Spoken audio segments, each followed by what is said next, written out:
অষ্টম অধ্যায় গর্ভদোক্ষায়ী বিষ্ণু থেকে ব্রহ্মার আবির্ভাব। শ্লোক ১।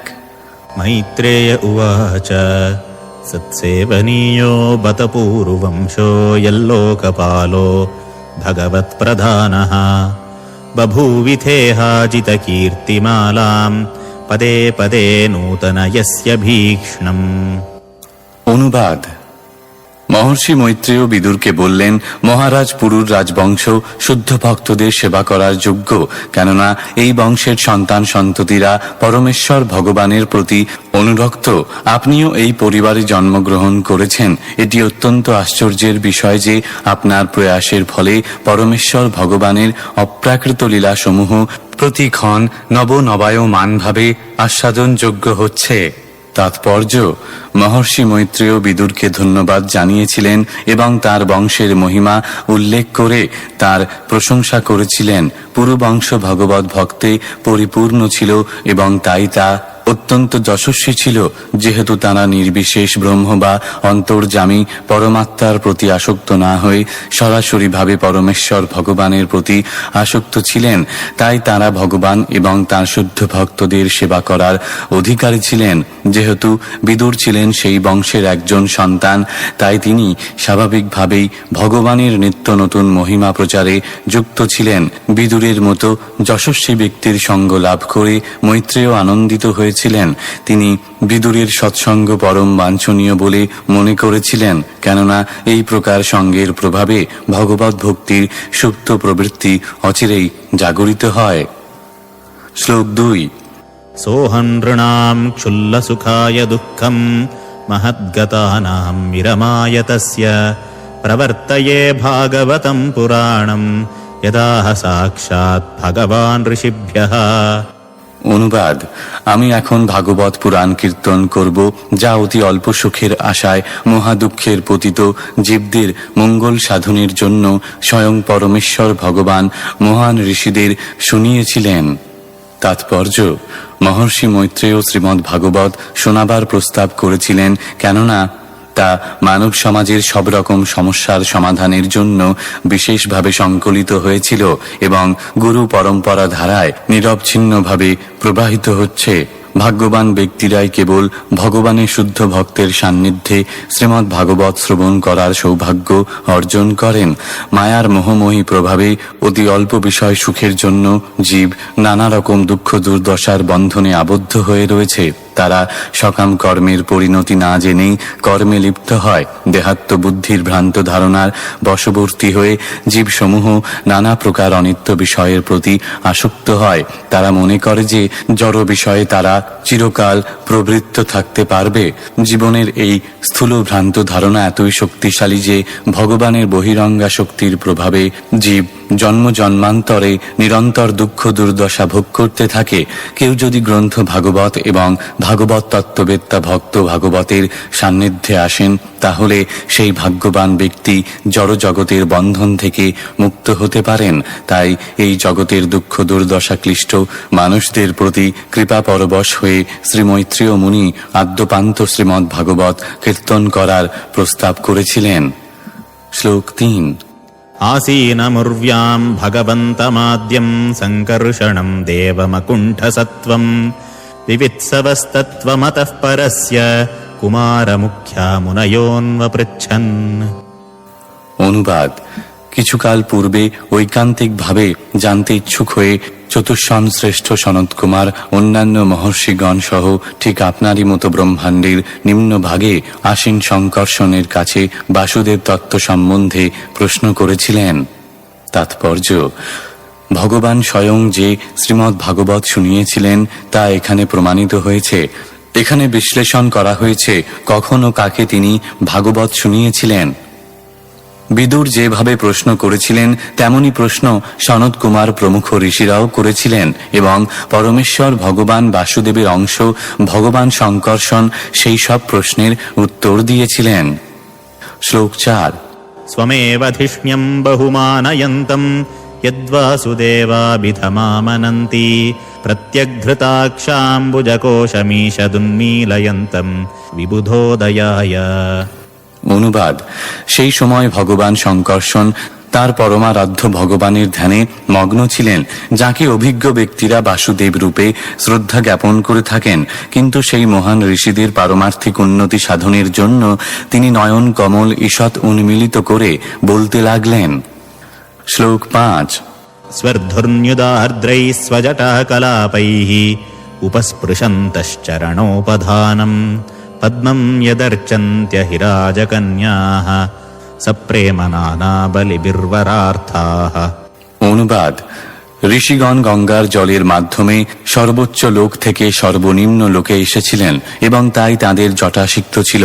তারা ভগবানের চরণ কমল স্পর্শ করেছিলেন, যা নাগরাজের কন্যারা প্রতিলাভের কামনায় প্রেম ভরে নানাবিধ উপহার সহকারে পূজা করেন। তাৎপর্য: গঙ্গা বিষ্ণুর পাদপদ্ম থেকে নিঃসৃত হয়ে ব্রহ্মাণ্ডের সর্বোচ্চ লোক থেকে সর্বনিম্ন লোকে প্রবাহিতা। গঙ্গার জলধারার মাধ্যমে ঋষিরা সত্যলোক থেকে নিম্নতর লোকে আসেন। এই প্রকার গতাগতি যোগশক্তির প্রভাবে সম্ভব হয়। যে নদী হাজার হাজার মাইল ধরে প্রবাহিত হচ্ছে, সেই নদীতে কেবলমাত্র ডুব দেওয়ার মাধ্যমে সিদ্ধযোগী তৎক্ষণাৎ এক স্থান থেকে অন্য স্থানে স্থানান্তরিত হতে পারেন। গঙ্গা হচ্ছে একমাত্র দিব্য নদী, যা ব্রহ্মাণ্ডের সর্বত্র প্রবাহিতা, এবং মহান ঋষিরা সেই পবিত্র নদীর মাধ্যমে ব্রহ্মাণ্ডের সর্বত্র ভ্রমণ করতে পারেন। এখানে উল্লেখ করা হয়েছে যে তাদের জটা আর্দ্র ছিল, যা ইঙ্গিত করছে যে বিষ্ণুর পাদপদ্ম সম্ভূতা গঙ্গার জলে তা সরাসরিভাবে সিক্ত হয়েছিল। কেউ যখন গঙ্গার জল তার মস্তকে ধারণ করেন, তিনি অবশ্যই সরাসরিভাবে ভগবানের শ্রীপাদপদ্ম স্পর্শ করেন এবং সব রকম পাপ কর্মের ফল থেকে মুক্ত হতে পারেন। কেউ যখন গঙ্গার জলে স্নান করে অথবা সমস্ত পাপ থেকে মুক্ত হয়ে পুনরায় পাপকর্ম না করার প্রতি সচেতন হয়, তখন সে অবশ্যই মুক্ত। কিন্তু তিনি যদি পুনরায় পাপকর্মে লিপ্ত হন, তাহলে তার গঙ্গা স্নান হস্তি স্নানের মতো, যে নদীতে খুব সুন্দরভাবে স্নান করে পরিষ্কার হয়ে জল থেকে উঠে এসে আবার তার সারা দেহ ধুলোর দ্বারা আচ্ছাদিত করে সব নষ্ট করে। শ্লোক 6। मुहुर्गृणन्तो वचसानुरागस्खलत्पदेनास्य कृतानि तज्ञाः किरीटसाहस्रमणिप्रवेकप्रद्योतितोद्धामपणासहस्रम्। অনুবাদ: সনত কুমার প্রমুখ কুমারগণ, যারা সকলেই ভগবানের অপ্রাকৃত লীলাসমূহ সম্বন্ধে অবগত ছিলেন, তারা গভীর অনুরাগ এবং প্রেমপূর্ণ শব্দাবলীর দ্বারা সুন্দর ছন্দে ভগবানের মহিমা কীর্তন করেছিলেন। সেই সময় ভগবান শঙ্কর্ষণের সহস্র উন্নত ফনায় স্থিত কিরীটের উজ্জ্বল মণির কিরণে চতুর্দিক উদ্ভাসিত হয়েছিল। তাৎপর্য: ভগবানকে কখনো কখনো উত্তম শ্লোক বলে সম্বোধন করা হয়, যার অর্থ হচ্ছে যিনি ভক্তগণ কর্তৃক সুন্দর শব্দের দ্বারা পূজিত হন। এই প্রকার বিশেষভাবে মনোনীত শব্দাবলী উচ্ছ্বসিতভাবে ভক্তের হৃদয় থেকে উদ্গত হয়, কেননা ভক্ত সম্পূর্ণরূপে ভগবানের প্রেমময়ী সেবায় মগ্ন থাকেন। ভগবানের মহান ভক্তের শৈশব অবস্থাতেই সুন্দর বন্দনার মাধ্যমে ভগবানের লীলাবলীর মহিমা কীর্তন করার বহু দৃষ্টান্ত রয়েছে। অর্থাৎ ভগবানের প্রতি অনুরাগের বিকাশ না হলে কেউই যথাযথভাবে ভগবানের বন্দনা করতে পারে না। শ্লোক 7। प्रोक्तं किलैतद्भगवत्तमेन निवृत्तिधर्माभिरताय तेन सनत्कुमाराय स चाह पृष्टः साङ्ख्यायनायाङ्गधृतौ रताय। অনুবাদ: ভগবান শঙ্কর্ষণ এই প্রকার নিবৃত্তিপরায়ণ মহর্ষি সনত কুমারকে শ্রীমদ্ ভাগবতের এই তাৎপর্য বিশ্লেষণ করেছিলেন। তারপর সনত কুমারও সাংখ্যায়ন ঋষি কর্তৃক জিজ্ঞাসিত হয়ে যেভাবে তিনি ভগবান শঙ্কর্ষণের কাছে শুনেছিলেন, সেইভাবে শ্রীমদ্ ভাগবতের ব্যাখ্যা করেছিলেন। তাৎপর্য: এইটি হচ্ছে পরম্পরা ধারার পন্থা। যদিও বিখ্যাত মহান ঋষি বালক সনত কুমার সিদ্ধ অবস্থায় ছিলেন, তবুও তিনি ভগবান শঙ্কর্ষণের কাছ থেকে শ্রীমদ্ ভাগবতের বাণী শ্রবণ করেছিলেন। তেমনি তিনি যখন সাংখ্যায়ন ঋষি কর্তৃক জিজ্ঞাসিত হন, তখন তিনি ভগবান শঙ্কর্ষণের কাছে যে বাণী শ্রবণ করেছিলেন তারই পুনরাবৃত্তি করেন, অর্থাৎ উপযুক্ত অধিকারীর কাছে তত্ত্বজ্ঞান শ্রবণ না করলে ভগবানের বাণীর প্রচারক হওয়া যায় না। তাই নবদা ভক্তির মধ্যে দুটি অঙ্গ শ্রবণ এবং কীর্তন হচ্ছে সবচাইতে মহত্বপূর্ণ। ভালোভাবে শ্রবণ না করলে বৈদিক তত্ত্বজ্ঞান উপদেশ দেওয়া যায় না। শ্লোক 8। साङ्ख्यायनः पारमहंस्य मुख्यो विवक्षमाणो भगवद्विभूतिः जगादसोऽस्मद्गुरवेऽन्विताय पराशरायाथ बृहस्पतेश्च। অনুবাদ: মহর্ষি সাংখ্যায়ন ছিলেন সমস্ত পরমহংসদের মধ্যে প্রধান, এবং তিনি যখন শ্রীমদ্ ভাগবত অনুসারে ভগবানের মহিমা কীর্তন করেছিলেন, তখন আমার গুরুদেব পরাশর এবং বৃহস্পতি উভয়ে তাঁর কাছ থেকে তা শ্রবণ করেছিলেন। শ্লোক 9। प्रोवाच मह्यं स दयालुरुक्तो मुनिः पुलस्त्येन पुराणमाद्यम् सोऽहं तवैतत्कथयामि वत्स श्रद्धालवे नित्यमनुव्रताय। অনুবাদ: মহর্ষি পুলস্ত্য কর্তৃক উপদিষ্ট হয়ে পূর্বোক্ত মহর্ষি পরাশর এই সর্বশ্রেষ্ঠ পুরাণ আমাকে বলেছিলেন, হে বৎস, যেহেতু তুমি আমার শ্রদ্ধাপরায়ণ অনুগামী, তাই যেভাবে আমি শ্রবণ করেছি তোমার কাছেও আমি তা বর্ণনা করব। তাৎপর্য: মহর্ষি পুলস্ত্য হচ্ছেন রাক্ষসদের পিতা। একসময় পরাশর মুনি সমস্ত রাক্ষসদের আগুনে পুড়িয়ে মারবার উদ্দেশ্যে এক যজ্ঞ শুরু করেন, কেননা একজন রাক্ষস তার পিতাকে হত্যা করে খেয়েছিল। মহর্ষি বশিষ্ঠ তখন সেই যজ্ঞে উপস্থিত হয়ে পরাশর মুনিকে এই ভয়ঙ্কর কর্ম থেকে নিরস্ত হতে অনুরোধ করেন। ঋষি সমাজে বশিষ্ঠের স্থান এবং সম্মানের জন্য পরাশর মুনি তার অনুরোধ অস্বীকার করতে পারেননি। পরাশর মুনি যজ্ঞ বন্ধ করলে রাক্ষসদের পিতা পুলস্ত্য তার ব্রাহ্মণোচিত মনোভাবের জন্য তাকে আশীর্বাদ করেন যে তিনি ভবিষ্যতে বৈদিক পুরাণের একজন মহান বক্তা হবেন।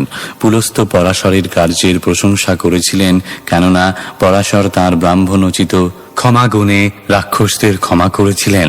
পরাশর তাঁর যজ্ঞের সমস্ত রাক্ষসদের বিনাশ করতে পারতেন, কিন্তু তিনি বিবেচনা করেছিলেন রাক্ষসদের এমনভাবে সৃষ্টি করা হয়েছে যে তারা মানুষ, পশু আদি জীবদের ভক্ষণ করে, কিন্তু তা বলে কি আমি আমার ব্রাহ্মণোচিত ক্ষমাগুণ প্রত্যাহার করব? পুরাণের মহান বক্তা রূপে পরাশর প্রথমে শ্রীমদ্ ভাগবত পুরাণ বর্ণনা করেছিলেন, কেননা তা হচ্ছে সমস্ত পুরাণের মধ্যে সর্বশ্রেষ্ঠ। মৈত্রেয় মুনি সেই ভাগবত বর্ণনা করার ইচ্ছা করেছিলেন, যা তিনি পরাশরের কাছ থেকে শুনেছিলেন, এবং বিদুর তাঁর শ্রদ্ধাশীলতা আর নিষ্ঠা সহকারে গুরুজনদের উপদেশ অনুসরণ করার ফলে তা শ্রবণ করার অধিকারী ছিলেন।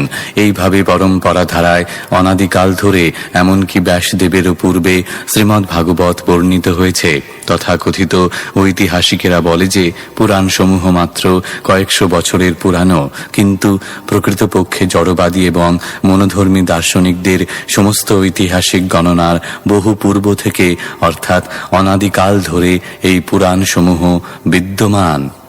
শ্লোক 10।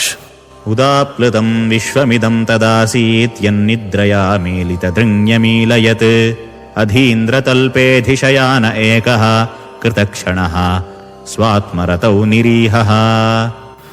অনুবাদ: ত্রিভুবন যখন জলমগ্ন ছিল, তখন গর্ভোদকশায়ী বিষ্ণু একাকী মহানাগ অনন্তের শয্যায় শায়িত ছিলেন।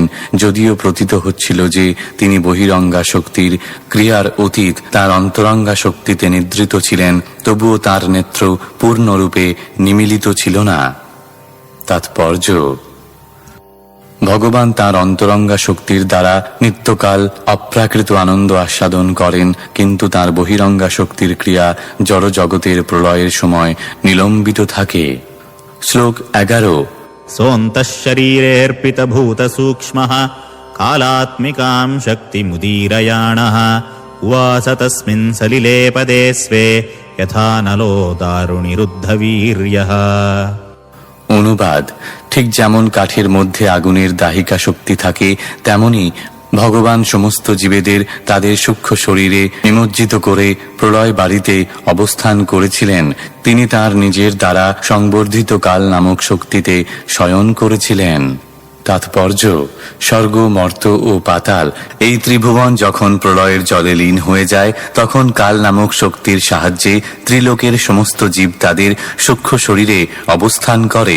এই প্রলয়ে স্থূল শরীর অপ্রকট হয়, কিন্তু সূক্ষ্ম শরীর থাকে ঠিক জড় সৃষ্টির জলের মতো। জড় জগতের পূর্ণ প্রলয়ের মতো জড় সৃষ্টি তখনও পূর্ণরূপে লয়প্রাপ্ত হয় না। শ্লোক 12। चतुर्युगानां च सहस्रमप्सु स्वपन् स्वयोदीरितया स्वशक्त्या कालाख्यया सादितकर्मतन्त्रो लोकानपीतान् ददृशे स्वदेहे।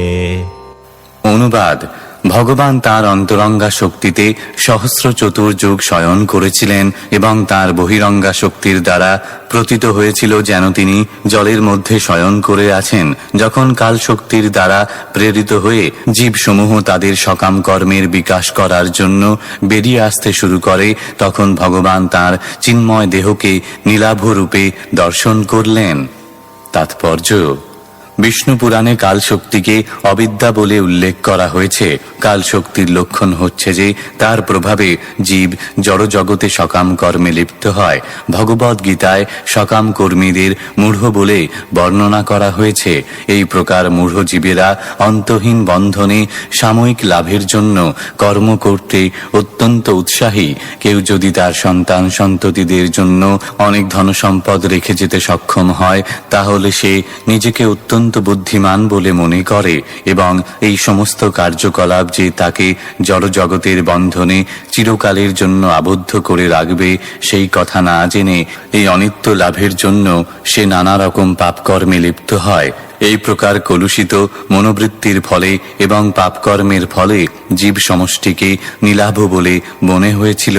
সকাম কর্ম করায় এই অনুপ্রেরণা কাল নামক ভগবানের বহিরঙ্গা শক্তির প্রভাবে সম্ভব হয়। শ্লোক 13।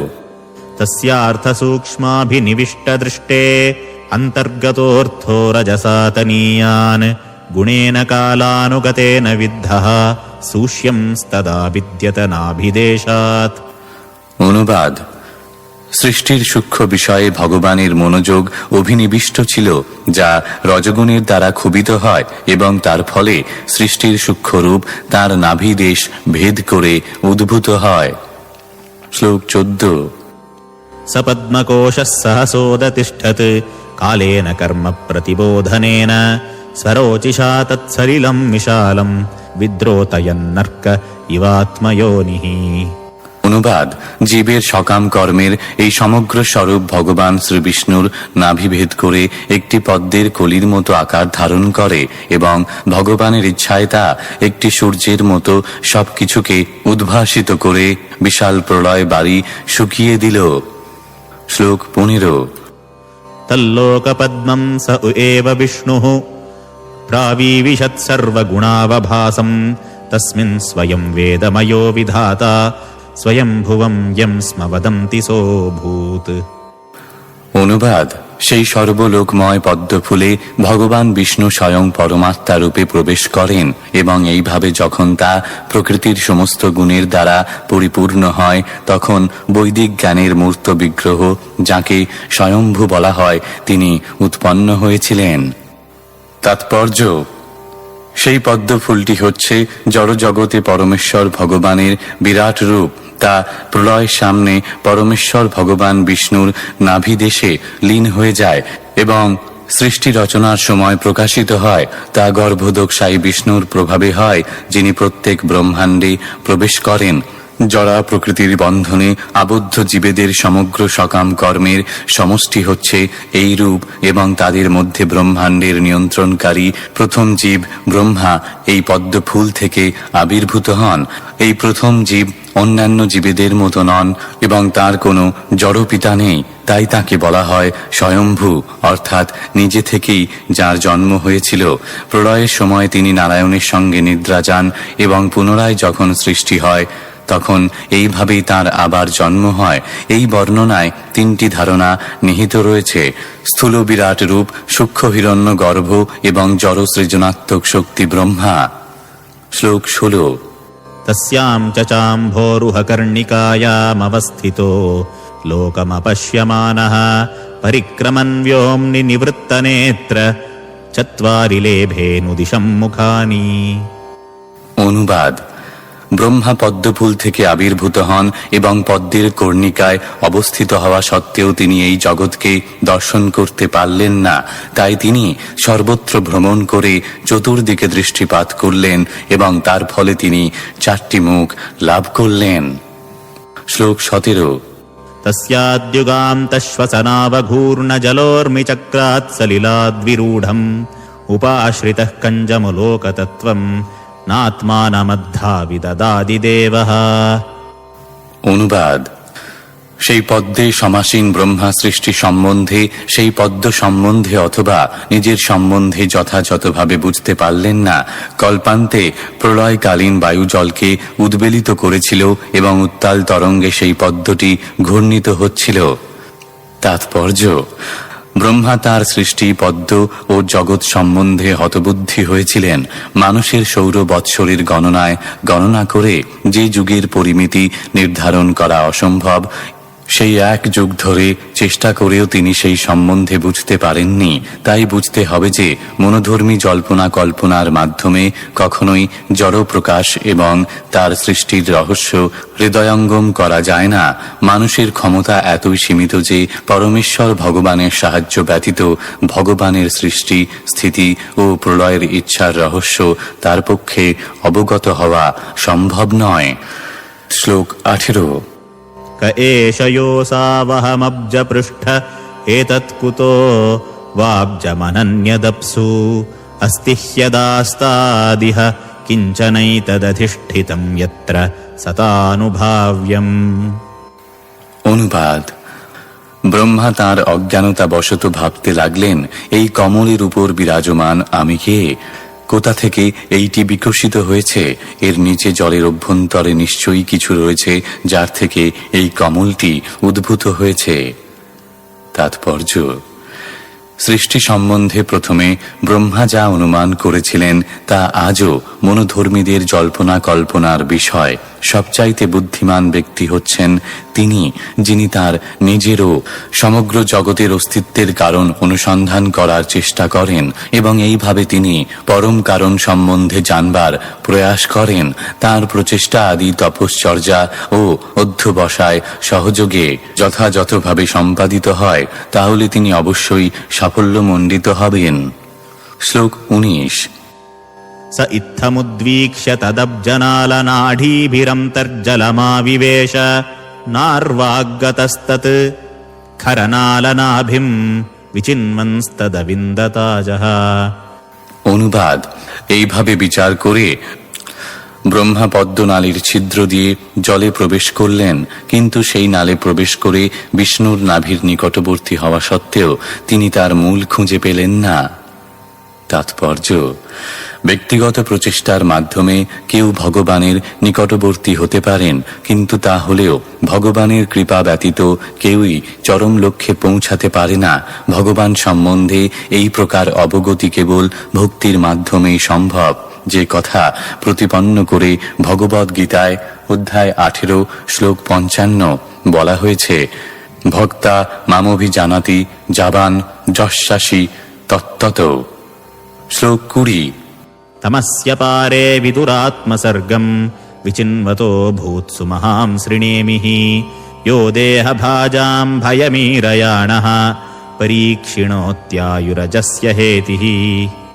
অনুবাদ: হে বিদুর, ব্রহ্মা তার অস্তিত্ব সম্বন্ধে এইভাবে অন্বেষণ করতে করতে তার অন্তিম কাল উপনীত হল, যা হচ্ছে ভগবান বিষ্ণুর হস্তধৃত শাশ্বত চক্র এবং যা মৃত্যুর ভয়ের মতো জীবের অন্তরে ভয় উৎপন্ন করে।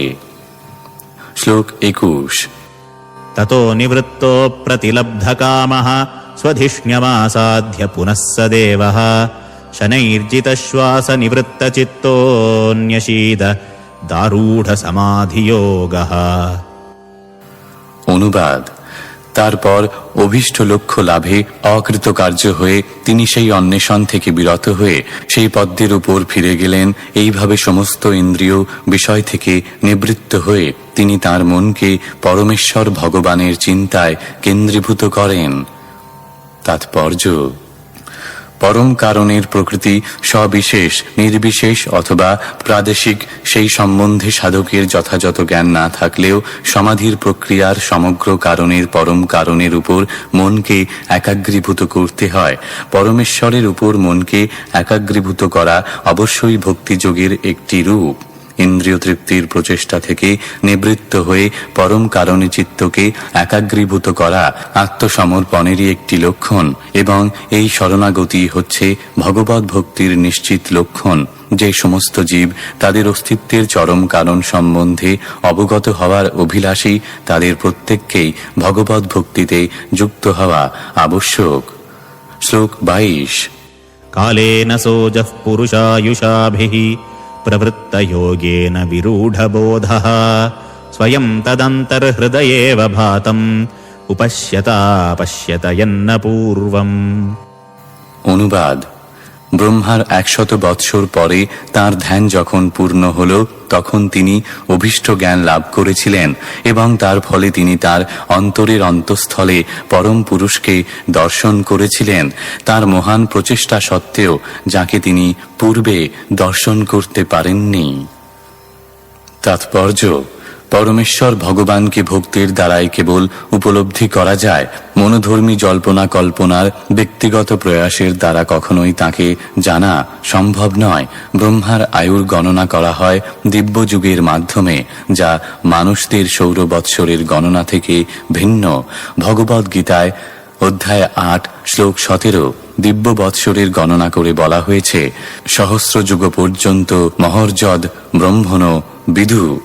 ব্রহ্মার একদিন 1,000 চতুর্যুগের সমান। সেই গণনার সর্বকারণের পরম কারণকে হৃদয়ঙ্গম করার আগে পর্যন্ত ব্রহ্মা 100 বৎসর ধরে ধ্যান করেছিলেন, এবং তারপর তিনি ব্রহ্মসংহিতা রচনা করেছিলেন, যা শ্রী চৈতন্য মহাপ্রভু কর্তৃক অনুমোদিত ও স্বীকৃত হয়েছে, এবং যাতে তিনি গেয়েছেন, গোবিন্দমাদি পুরুষং তমহং ভজামি। ভগবানের সেবায় নিয়োজিত হতে গেলে এবং যথাযথভাবে তাঁকে জানতে হলে ভগবানের কৃপার প্রতীক্ষা করতে হয়। শ্লোক 23। मृणालगौरायतशेषभोगपर्यङ्क एकं पुरुषं शयानम् पणातपत्रायुतमूर्धरत्नद्युभिर्हतध्वान्तयुगान्ततो ये। অনুবাদ: ব্রহ্মা সেই জলে এক বিশাল পদ্ম সদৃশ শয্যা দেখতে পেয়েছিলেন, যা ছিল শেষ নাগের শরীর, এবং তাতে পরমেশ্বর ভগবান একাকী শায়িত ছিলেন। চতুর্দিক শেষ নাগের মাথার মণির কিরণে উদ্ভাসিত ছিল, এবং সেই জ্যোতি সেখানকার সমস্ত অন্ধকার দূর করেছিল। শ্লোক 24। प्रेक्षां क्षिपन्तं हरितोपलाद्रेः सन्ध्याभ्यनीवेरुरुक्ममूर्ध्नः रत्नो दधारौषधि सौमनस्य वनस्रजो वेणुभुजाङ्घ्रिपाङ्घ्रेः।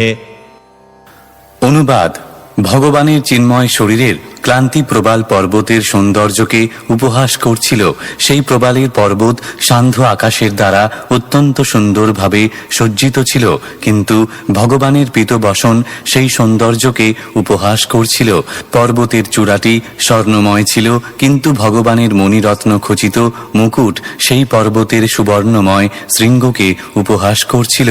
সেই পর্বতের ঝর্ণা, ঔষধি আদি ও পুষ্পময় দৃশ্যাবলী যেন সেই পর্বতের গলার মালা বলে মনে হচ্ছিল, কিন্তু মণিরত্ন মুক্ত তুলসী পত্র ও পুষ্পমালায় বিভূষিত ভগবানের সুবিশাল শরীর, হস্ত ও পদ সেই পর্বতের সৌন্দর্যকে উপহাস করছিল। তাৎপর্য: প্রকৃতির চিত্রাত্মক দৃশ্যাবলী যা মানুষকে বিস্ময়ে অভিভূত করে, সেইগুলিকে ভগবানের চিন্ময় বিগ্রহের সৌন্দর্যের বিকৃত প্রতিফলন বলে মনে করা যেতে পারে। তাই কেউ যখন ভগবানের সৌন্দর্যের প্রতি আকৃষ্ট হন, তখন জরা প্রকৃতির কোনো রকম সৌন্দর্যের প্রতি তার আর কোনো আকর্ষণ থাকে না, যদিও তিনি সেই সৌন্দর্যকে তুচ্ছ বলে মনে করেন না। ভগবদ গীতায় অধ্যায় 2 শ্লোক 59 বর্ণনা করা হয়েছে যে কেউ যখন পরমেশ্বর ঈশ্বরের প্রতি আকৃষ্ট হন তখন তার আর অন্য কোনো নিকৃষ্ট বস্তুর প্রতি আকর্ষণ থাকে না। শ্লোক 25 आयामतो विस्तरत स्वमान देहेन लोकत्रय संग्रहेण विचित्र दिव्याभरणां शुकानां कृतश्रियापाश्रितवेषदेहम्। অনুবাদ: তার চিন্ময় দেহ দৈর্ঘ্যে ও প্রস্থে অপরিমিত ছিল এবং তা স্বর্গ, মর্ত ও পাতাল এই ত্রিভুবন বিস্তৃত ছিল। তার দিব্য বিগ্রহ অনুপম বসন এবং বিচিত্র অলঙ্কারে বিভূষিত হওয়ার ফলে শতপ্রকাশিত হয়েছিল।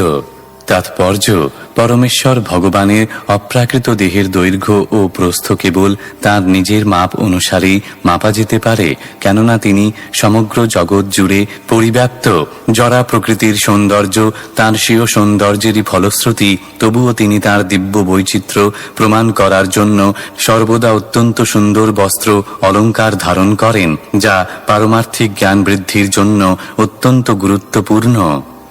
শ্লোক 26 पुंसां स्वकामाय विविक्तमार्गैः अभ्यर्चतां कामदुघाङ्घ्रिपद्मम् प्रदर्शयन्तं कृपया नखेन्दुमयूखभिन्नाङ्गुलिचारुपत्रम्। অনুবাদ: ভগবান তাঁর চরণার বিন্দু উত্তোলিত করে দেখাচ্ছিলেন সমস্ত জড় কলুষ থেকে মুক্ত ভক্তিযোগের দ্বারা লভ্য সমস্ত পুরস্কারের উৎস তাঁর চরণ কমল। এই সমস্ত পুরস্কার তাঁদেরই জন্য যারা শুদ্ধ ভক্তির দ্বারা তাঁর আরাধনা করেন।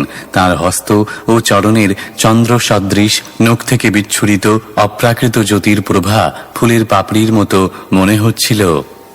তাৎপর্য: ভগবান সকলের ইচ্ছা অনুসারে তাদের বাসনা পূর্ণ করেন। শুদ্ধ ভক্তেরা কেবল ভগবান থেকে অভিন্ন ভগবানের দিব্য সেবা লাভ করার আকাঙ্ক্ষা করেন।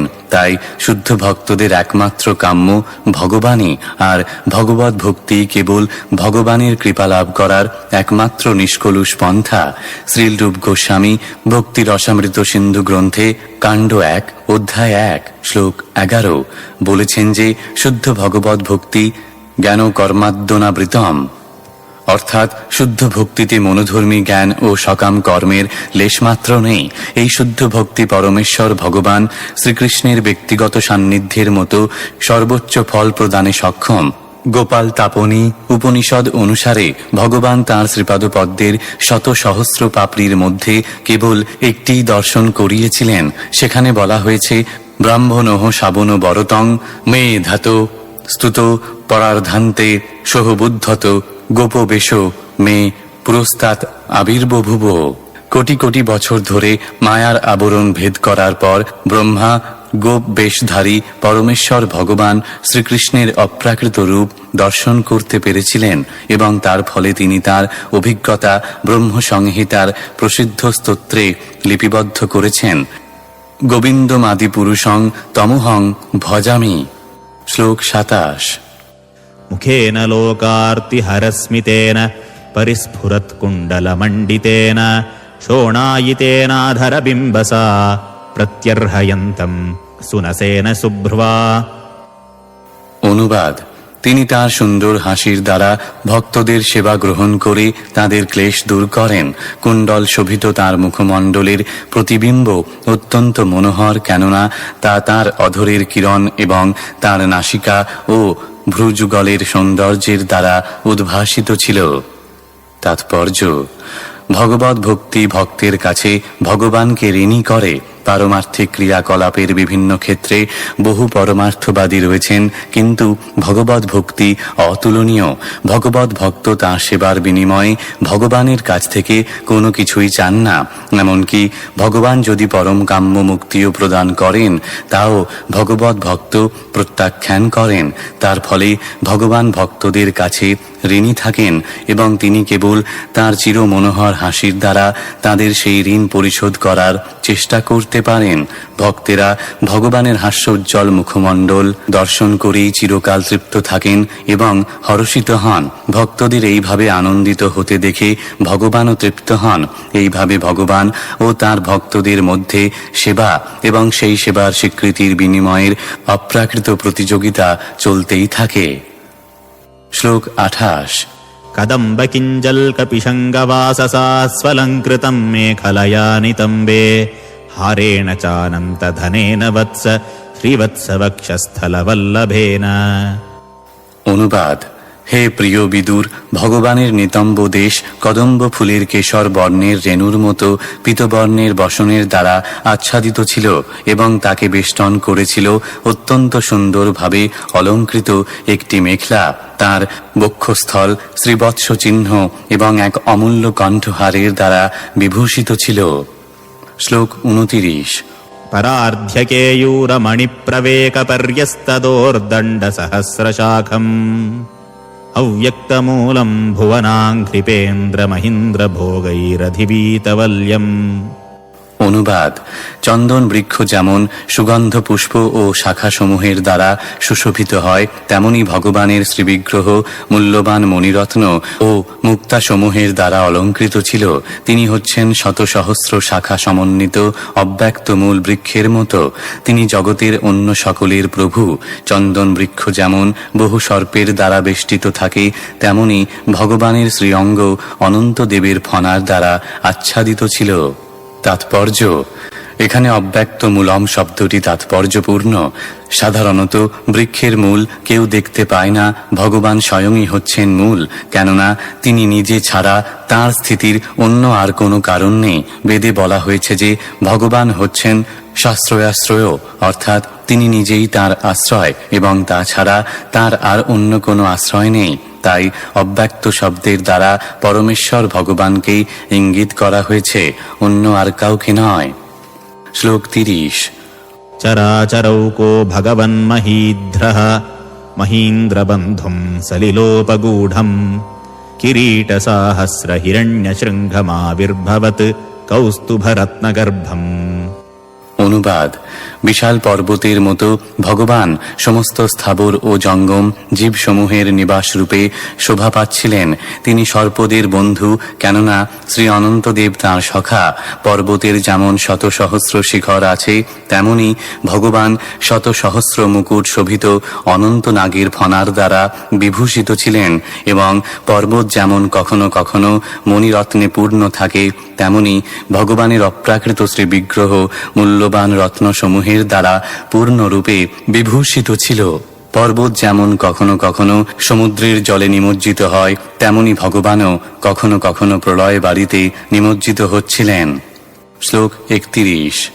निवीतमाम्नाय मधुरतश्रिया स्वकीर्तिमय्या वनमालया हरिम् सूर्येन्दुवायवज्ञागमम् त्रिधामभिः परिक्रमत्प्राधनिकैः दुरासदम्। অনুবাদ: এইভাবে পর্বত সদৃশ ভগবানকে দর্শন করে ব্রহ্মা স্থির করলেন যে তিনি হচ্ছেন পরমেশ্বর ভগবান শ্রীহরি। তিনি দেখলেন যে তাঁর বক্ষস্থলে বৈদিক জ্ঞানের গীতিমালা গুঞ্জনকারী বনমালা অত্যন্ত সুন্দরভাবে শোভা পাচ্ছে। সুদর্শন চক্র তাঁকে এমনভাবে রক্ষা করছে যে সূর্য, চন্দ্র, বায়ু, অগ্নি প্রভৃতিও তাঁর কাছে পৌঁছাতে পারে না। শ্লোক 32। तर्ह्येव तन्नाभिसरः सरोजमात्मानबम्भः श्वसनम् वियच्च ददर्श देवो जगतो विधाता नातः परम् लोकविसर्गदृष्टिः। অনুবাদ: ব্রহ্মাণ্ডের ভাগ্য বিধাতা ব্রহ্মা যখন এইভাবে ভগবানকে দর্শন করলেন, তখন তিনি সমগ্র সৃষ্টির প্রতিও দৃষ্টিপাত করলেন। ব্রহ্মা ভগবান বিষ্ণুর নাভি সরোবর, পদ্মফুল, প্রলয় বাড়ি, প্রলয় বায়ু ও আকাশ দর্শন করলেন। সবকিছু তখন তার গোচরীভূত হয়েছিল। শ্লোক 33। सकर्म बीजम् रजसोपरक्तः प्रजासिसृक्षन् यदेव दृष्ट्वा अस्तौ द्विसर्गाभिमुखस्तमीड्यम् अव्यक्तवर्त्मन्यभिवेशितात्मा।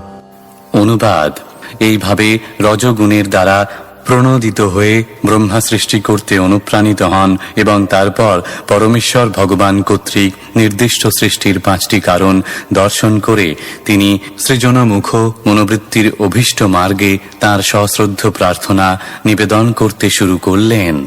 তাৎপর্য: রজগুণের দ্বারা প্রভাবিত হলেও এই জগতে কোনো কিছু সৃষ্টি করার জন্য আবশ্যক শক্তি লাভের উদ্দেশ্যে ভগবানের শরণ গ্রহণ করতে হয়। যে কোনো প্রচেষ্টায় সাফল্য লাভের এইটিই হচ্ছে পন্থা। ইতি শ্রীমদ্ভাগবতের তৃতীয় স্কন্ধের গর্ভদোক্সাই বিষ্ণু থেকে ব্রহ্মার আবির্ভাব নামক অষ্টম অধ্যায়ের ভক্তি বেদান্ত তাৎপর্য।